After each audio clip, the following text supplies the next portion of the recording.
Point is ایلومناٹیز جو تھے وہ والی قوم تھی جو کہ اس وقت انٹرگلیکٹیکل ٹریول کرتی ہوئی دنیا میں آتی تھی، اور پھر ان کے اندر وہی والی خصوصیات تھی. ابھی بھی آپ نوٹ کریں نیوزی لینڈ سے لے کے ساؤتھ امریکن، الاسکن، سینٹرل یورپس، یہ سب کے سب کن چیزوں کی پوجا پاٹ کرتے ہوتے تھے. انہوں نے وہی فگر بنائی ہوئی تھی کہ جو اس مخلوق کی فگر تھی. اور پھر اس نے درختوں کے اندر، جانوروں کے اندر، جب حضرت نوح نے پورا آن سلاٹ شروع کیا تھا نا ان کے خلاف، پوری طریقے سے آن سلاٹ شروع ہو گیا تھا، لڑائی چل رہی تھی، تو یہ کہیں ان کے پاس بھاگنے کی جگہ نہیں ہوتی تھی. سو they used to save their sperm inside animals and even every living thing, plants میں بھی. اسی لیے تمام اینیملز کی بجائے ایک ایک صاف جانور اٹھایا. بائبل یہ کہتی ہے کہ صاف جانور اٹھائے اور کشتی میں سنبھال لیے. کہ آپ اینیمل تک کرپٹ کر دیے انہوں نے کہ ان کا سیڈ کسی طریقے سے سروائیو ہو جائے. یہ الومناٹی کی بیسز پڑھ رہی ہیں اس وقت. یہ جو جتنے بھی یہ 2 نمبر لیکچر میں سنتا ہوں نا الومناٹیز کے، جو ارائیول کی سی ڈی چل رہی ہوتی ہے اور ہر دوسرا بندہ الومناٹی کا لیکچر دے رہا ہوتا ہے، اس نے اینشنٹ ہسٹری پڑھی نہیں، بک آف ایناک سے تعلق نہیں اس کو نیفلنس کی بیسس نہیں پتا، تو فالن اینجل جسے کہتے ہیں، جو الومناٹی کے ڈیڈیز ہیں، جہاں سے شروع ہوا الومناٹی کا کانسیپٹ. جب تک وہ پڑھیں گے نہیں میں اتنی تفصیل میں جاؤں گا نہیں. بہرحال میں آپ کو یہاں پہ ذکر کیوں کیا، ان سب کو مارنے کے لیے پوری دنیا کو دھونا بے حد ضروری ہو گیا تھا، ورنہ وہ سروائیو کیسے کرتے، وہ مرتے کیسے؟ کیونکہ انہوں نے پلانٹس کے اندر بھی اپنے سیڈ ڈال دیے ہوئے تھے. جانوروں میں تو ڈالے ہی ڈالے تھے، ہر جو چیز زندہ جہاں پہ ہیٹ سورس ہو سکتی ہے وہاں پہ اپنا سیڈ سیو کر رہے تھے. تو حضرت نوح نے پھر تمام چیزوں کو انڈر واٹر کلینزنگ کر دی کہ ان کو ختم کرو، زیرو پہ لے جاؤ ان کو. کوئی پودا بھی ایسا نہ بچے کہ جس پہ شک ہو کہ ان کا کہیں سے سیڈ بچا ہوا ادھر، کیونکہ وہ آ کے اپنی انٹروینشن دنیا میں کرتے تھے. اور وہ اسی شکل کے ہیں جس شکل کے ابھی بھی بت پائے جاتے ہیں. ورنہ نیوزی لینڈ میں اور ساؤتھ امریکہ میں تو کچھ کانٹیکٹ نہیں ہے. اگر سمجھ لیں ہو بھی تو الاسکا میں، دنیا کے چاروں کونوں میں وہی بت بنایا ہوا انہوں نے، ابھی بھی اسی بت کی پوجا کر رہے ہیں. جو الومناٹیز بڑے ہائی اینڈ ایلیٹ الومناٹیز یورپ کے اپنے محلات کے اندر رکھے ہوئے انہوں نے وہ بت، وہ ایسکیمو -200 ڈگری کے اندر ایسکیمو کے وہی بت ہے. یہ کہاں سے آئے ان کے پاس یہ والے بت اسی شکل کے، جس کا سر پرندے کا ہوتا ہے، دھڑ جانور کا ہوتا ہے، پیر انسانوں کے ہوتے ہیں. سوچیں تو صحیح نا، where do they come from? They come from this very concept which the Bible explains very clearly in the ancient history, and the Sumerian tablets draw them with the pictures کہ یہ انٹرگلیکٹیکل مخلوق تھی جو کہ زمین اور جوپیٹر کے بیچ میں جو سیارہ ہے، جو کہ ابھی بھی پایا جاتا ہے. مارس اصل میں سیارہ تو نہیں ہے نا، مارس تو ایک مون تھا اس کا، اس کے اندر تو کوئی بھی پلانیٹری پراپرٹیز نہیں ہے. The real planet was which is the debris right now، جس کو ایک ایسٹرائڈ بیلٹ کہتے ہیں نا، وہ ایک سیارہ تھا پہلے جو ٹوٹا ہوا ہے، جو گھوم رہا ہے سورج کے گرد. ابھی بھی جوپیٹر اور ارتھ کے بیچ میں ایک سیارہ تھا، اس سیارے کی ایک مخلوق تھی جو کہ بلاسٹ کر دی گئی. وہ سیارہ توڑ کے دنیا میں انٹر ہونے کی کوشش کر رہے تھے، نوح ادھر سے لڑائی کر رہے تھے ان کے ساتھ. اور ان کے ساتھ پھر جو معاملات کیا نوح نے، پھر ظاہر ہے پورا ڈپ ہی دینا تھا نا، پورا کا پورا جو نظام، جو جہاں جہاں پہ ان کی گندگی آ سکتی تھی انہوں نے کہا ساری صاف کرنی پڑے گی بھائی، پورا کا پورا سیلاب آئے گا. نا دس از اے حکمہ. حالانکہ بک آف ایناک کہہ رہی ہے کہ حضرت ادریس نے نوح کو پہلے ہی بتا دیا تھا کہ سیلاب تو آنا ہی آنا ہوتا ہے اتنے سال بعد، اس سے پہلے تیاری کر لے کیونکہ یہ بچنے والے نہیں. حضرت ادریس نے حضرت نوح کو سیلاب کا بتایا ہوا تھا پہلے سے. حضرت نوح پڑھ پوتے ہیں حضرت ادریس کی، یاد رکھیے گا. ٹھیک ہے، تو it's a little bigger than what you think. اور میں ایکسپیکٹ نہیں کرتا کہ اتنی ڈیٹیل میں لوگ پڑھائی کرتے ہوں گے اینشنٹ ہسٹری کی، جو کہ مجھے موقع اس لیے مل رہا ہے because it was something which was connecting the dots of all of those books, especially Hazrat Idris کا جو دور ہے. کچھ سوال پیدا ہو رہے ہیں آپ کی جی بات سے. ایک یہ ہو رہا ہے، ٹھیک ہے، اگر آپ یہ کہتے ہیں کہ حضرت نوح کا جو ٹائم تھا وہ تھا ہی ہم اس پلانٹ کی مخلوق سے وہ بیسکلی لڑ رہے تھے، تو اس جب قرآن میں اللہ تعالیٰ نے وہ منظر کشی کی ہے کہ وہ کشتی بنا رہے تھے اور وہ لوگ ہنستے تھے اور وہ یعنی وہ مزاح تمسخر کرتے تھے، پھر وہ 950 سال کا ذکر ہے، اور پھر پوری سورہ نوح ہے جس میں وہ کہتے ہیں کہ یہ لوگ بددعا کیے کہ یہ لوگ نہیں، ان کی اولادیں بھی ایسی ہوگی. تو پھر یہ کیا اس مخلوق کی یہ قوم ہی یعنی اس انسانیت پہ وہ نہیں انسان تو تھے. اچھا سوال آپ کا. میں نے دیکھیں بائبل کے تھرو ریفرنس دیا آپ کو، میں نے کوئی ایمان مکمل نہیں کیا اس کے اوپر کہ وہی ہونی تھی. بائبل نے بڑا جو کلیئرلی بتایا نا ایلومناٹی کے بیسس کا. نام تو انہوں نے یہ نہیں رکھا ہوا، میں ویسے آپ کو کنیکٹ کروں. میں 3 چیزیں اکٹھی کی ہیں میں نے آپ کو. ایک اینشنٹ ہسٹری، ایک ببلیکل ٹیکسٹ اینڈ اسکرپچرز، اور جو کہ بغیر book of Enoch, book of Nephilim, book of giants پڑھے بغیر آپ کو سمجھ نہیں آنی. ڈسولیشن کا پورا کانسیپٹ جو سیلاب کا کانسیپٹ ہے وہ کیا ہو رہا تھا، یہ بائبل میں ہنٹ کے طور پہ کرایا گیا. اینشینٹ ہسٹری ڈیٹیل سے بتاتی ہے اس کو. اور قرآن پاک کے اسٹینسل کے اوپر یہ چیزیں نہیں اترتی تو میری طرف سے باہر میں جائیں. اگر قرآن پاک کے اسٹینسل پہ پوری اترتی ہیں تو میرا ایمان لانا ضروری ہے اس کے اوپر. اسی لیے تو میں کہتا ہوں بائبل سے ایک چیز اٹھا لی اور دوسری چیز نہیں کی تو اسٹینسل کیا ہے آپ کے پاس، کچھ کوئی اعلیٰ کوئی کرینہ ہونا چاہیے، کوئی معیار ہو اس کرینہ پہ سیٹ کر دیں. تو قرآن پاک کے تھرو ایکسپلین ہوتی ہیں باتیں کہ ادریس حضرت نوح کو بتا رہے ہوں. ٹھیک ہے، یہ تو ہمیں بھی پتہ ہے کہ Idris was the great grand father of حضرت نوح علیہ السلام. So what you are seeing is کہ وہ 40 بندے آئے تھے کشتی میں، وہ انسان ہی تھے، بالکل انسان تھے. حضرت نوح کے بچے انسان تھے، ہاں حام سام یافس انسان تھے.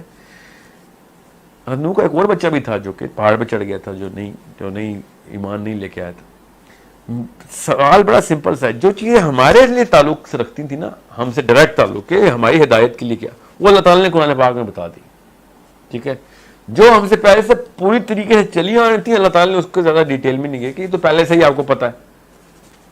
ٹھیک ہے، ورنہ سیلاب کی بھی اماؤنٹ کوانٹٹی بتا دیتے. آپ سے میں بڑا آسان سے سوال کرتا ہوں کہ حضرت نوح 950 سال تبلیغ کرتے رہے. ٹھیک ہے، حضرت نوح کے 3 بچے تھے، حام سام یافس. مطلب سوچیں، آپ کا دماغ میں سوال خود نہیں پیدا ہوتا کہ نوح کی کیا 921 سال کی شادی ہوئی تھی؟ سوچیں تو صحیح نا. دیر از اے پرابلم ہے، بیٹر سالو ہی ہے کہ اگر نوح کی اپنے ٹائم پہ شادی ہوئی تھی، جو کہ پرانے دور میں بہت ہی پہلے شادی ہوتی تھی، تو نوح کے تو کم از کم نہیں تو 34 نسلوں کے بچے ہونے چاہیے کم از کم. ٹھیک ہے، 50 نسلوں تک تو بچے ہونے چاہیے، مگر ان کے صرف 3 بچے، 4 بچے، ایک تو نہیں آیا، 3 بچے کشتی میں آ گئے اور 1 بچہ نہیں آیا، بیوی بھی نہیں آئی. ٹھیک ہے، مطلب بیوی بھی ایک ہے، ان کے ساتھ 4 بچے ہیں. 950 سال تک ان کے قبیلے نے بھی شادیاں نہیں کی اس کے بعد، ان کے بھی کوئی بچے، ورنہ ان کی بھی 50 نسلیں ہونی چاہیے تھی. اس لیے یہ بات پورے کے پورے کانٹیکس میں چاروں کیٹیگریز کو اکٹھا رکھ کے سوچیں گے تو آپ کو سمجھ آئے گی کہ حضرت نوح 950 سال زمین کے اوپر تبلیغ نہیں کر رہے تھے. There was a lot of other things going on جو کہ ابھی میں نے ایک دم بول دیا نا تو دھوئیں نکل آئیں گے مسلمانوں کے تو کانوں سے کہ یہ کیا عجیب سی بات کر رہے ہو. مگر یہ بات قرآن پاک سے ہی ثابت ہے کہ انٹر گلیکٹیکل مشن جو تھے ادریس اور نوح کے دور میں کوئی بڑی بات نہیں تھی. پورٹلز جو تھی وہ کوئی بڑی بات نہیں تھی. یہ تو اللہ تعالیٰ نے خود بتا دیا ہے کہ اس دن آسمان کے میں سارے دروازے کھول دوں، آسمان دروازے ہو جائے گا. مطلب خود سوچیں نا، کھڑکیاں نہیں ہوں گی، دروازے ہوں گے. They are the portals. اور کھڑکی بھی ہوتی تو چلیں، بندہ سوچتا ہے کہ کیا چیز ہے ایسی جو کہ انٹر گلیکٹیکل موومنٹ کرتی، دروازے سے کیا اس طرف کیا ہے دروازے کے. یہ سب پہلے یہاں پہ کھلتے ہوتے، عام سی بات تھی انسانوں کے لیے. ذوالقرنین کو ٹریول کرتے دیکھنا ان کے لیے کوئی بڑا اچنبھا نہیں تھا کیونکہ اس وقت چلتا تھا یہ کام.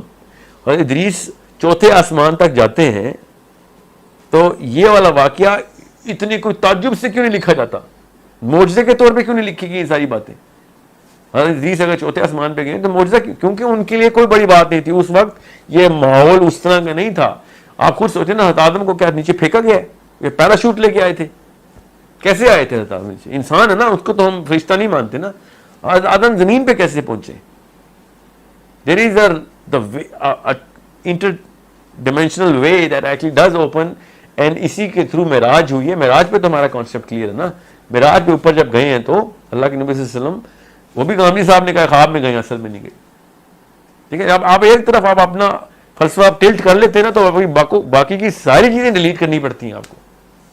یہ زبردستی، اس کو بائسنس کہتے ہیں. لاجیکل فیلسی نہیں، مینٹل فیلسی. براق پہ نہیں گئے آپ؟ براق پہ خود گئے نا، ایز ایزی گئے نا. وہ تو یہ تو ایمان ہے ہمارا کہ ورنہ غامدی صاحب کی اس فلسفے میں انہوں خواب میں تھے تو پھر تصدیقوں کی لسٹیں کیوں لگی تھیں؟ خواب میں جانے پہ عرب کو کیوں تعجب ہو رہا تھا وہ جھوٹ بول رہا ہے، 1 سیکنڈ میں ہو کے اوپر آیا. پھر قافلے کی ویریفیکیشن دی، یہاں تک کہ ابو بکر صدیق نے بھی پوچھ لیا کہ بیت المقدس تو میں جاتا رہتا ہوں، مجھے بھی میرے شرح صدر کے لیے نا، اینول یقین کے لیے مجھے بتائیں بیت المقدس کا نقشہ. ابو بکر صدیق کو بھی پروفیسر صلی اللہ علیہ وسلم بتایا. ابو بکر صدیق نے کہا واللہ کیا ٹریول کیا آپ نے، ایک ایک چیز آپ کو بالکل صحیح بتائی آپ نے. مگر یہ تو ابو بکر صدیق کا واقعہ سنا رہا ہوں. کون سے عرب نے تعجب نہیں کیا تھا؟ معراج کے اوپر اتنا بڑا جو جو ہے نا کیسے کہتے ہیں لڑائی اور فتنہ کھل گیا تھا مسلمانوں میں کہ یہ تمہارا نبی یہ کہنا شروع ہو گیا, مذاق کو آنا شروع ہو گئے تھے عرب. غامدی صاحب کو یہ بات کیوں نہیں سمجھ آ رہی کہ اگر میں کہتا ہوں میں نے خواب میں کون بہت بڑی ٹریجیکٹری کی اور پتہ نہیں کہاں سے ہو کے آیا ہوں, تو میرا کیوں مذاق اڑے گا؟ خواب میں تو ویسے ہی اڑتے پھرتے ہیں. عرب تو مذاق ہی اس لیے اڑا رہا تھا کہ پروفیٹ صلی اللہ علیہ وسلم نے کہا تھا میں خود کر کے آیا ہوں یہ سارا کچھ, ورنہ کیوں کوئی مذاق اڑائے گا آپ کا؟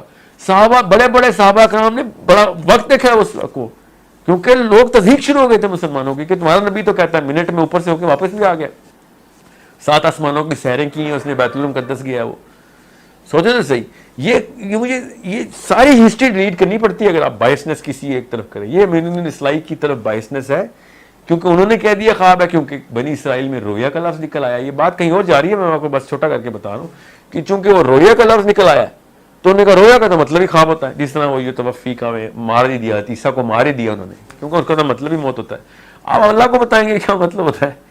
بس سوچیں صحیح, یا تو اللہ کو سمجھائیں گے یا اللہ اس کا تو مطلب یہ ہوتا ہے, آپ نے ایک لفظ کیوں بول دیا تھا؟ رویا کا مطلب دیکھنا ہوتا ہے. یہ خواب زبردستی ڈالا ہے کیونکہ خواب بھی ہوتا ہے, اس لیے انہوں نے کہا نہیں. عام اصطلاح میں خواب لیا جاتا ہے, اس لیے معراج خواب میں ہوئی تھی. یہ میں کیوں آپ کو معراج کی بات بتا رہا ہوں, بات کہیں اور نہ چلی جائے, کہ جب معراج پہ پورٹل کھلتی ہے اور براق اوپر سے اوپر چلا جاتا ہے, ٹھیک ہے, تو آپ کو نوح کے اوپر جانے میں کیوں مسئلہ ہے, یا حضرت ادریس کے اوپر جانے میں کیوں مسئلہ ہے؟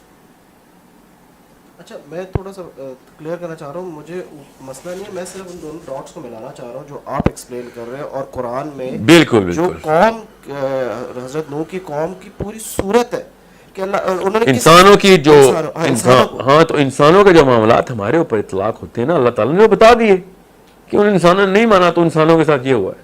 جو باغی قوم چل رہی تھی اس کا ہمارے اوپر کوئی اطلاق نہیں نا. تو کیا اس کا یہ مطلب ہے کہ اس دور میں کہ اس دور کے جو انسان تھے کیا وہ اس مخلوق کے تابع تھے یا ان کے ساتھ تھے یا ان کے ساتھ میں؟ بالکل بالکل 100%. واللہ عالم, میں کیا 100% کا لفظ بول دیا, واللہ عالم کہ اور کیا کرتے تھے وہ, ایٹ لیسٹ نوح کے اوپر تو نہیں تھے, یہ تو پکی بات ہے, اللہ پہ تو ایمان نہیں لائے تھے نا وہ. جو اس دور کے مسائل چل رہے تھے وہ باقی کی جو اسکرپچر ہے نا وہاں سے تو صاف سمجھ آ جاتی ہے کہ وہ واقعی وہ that was the big Illuminati game going on at that time.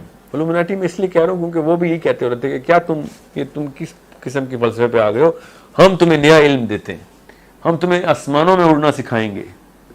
This was the enlightenment age at that time. ٹھیک ہے, آسمانوں میں اڑتے تھے وہ, ظاہر ہے